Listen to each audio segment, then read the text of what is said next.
Looking back now, I should never have got involved in it. I knew I was doing the wrong thing. I feel quite embarrassed about it and ashamed now.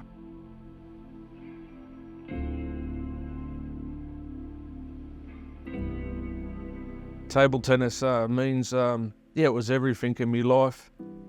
Growing up starting play table tennis when I was 8 years old. I just loved it from an early age. Loved competing. It's his hobby, it's his passion, it's his dream to be, the top table tennis player. I wanted to be an Olympian, or trying to be, or do my best to represent Australia. That was me probably goal in my life, really. I travelled to the Slovak Republic for training. I did play full time in Germany and in Luxembourg. I loved it. I loved every day of it. The other love, other than table tennis, was always punting, I guess.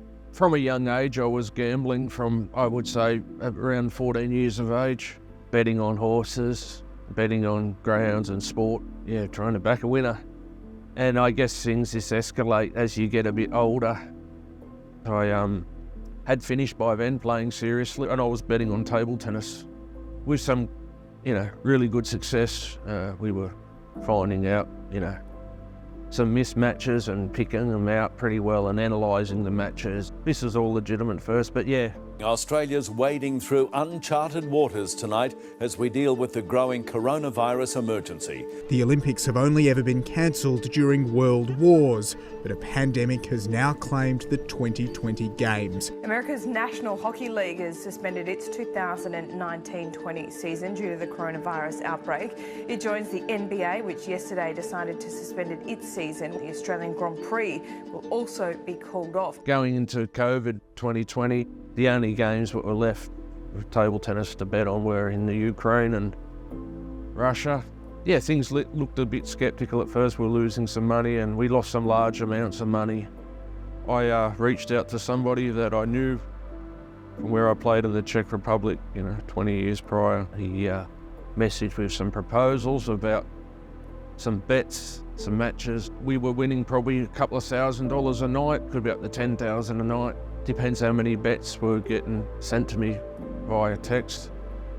I never earned a lot of money, and I never really knew what it was like to have a large amount of money. So when a large amount of money was sort of splashed at me, I didn't really know what to do with it. I think just with a combination of greed and my gambling problems in the past and winning large amounts of money, I just became reckless. At 7 a.m. today, Strikeforce investigators executed 9 search warrants where a 40-year-old male was arrested and charged. Evidence suggests that this syndicate made in excess of $500,000 from these corrupted games.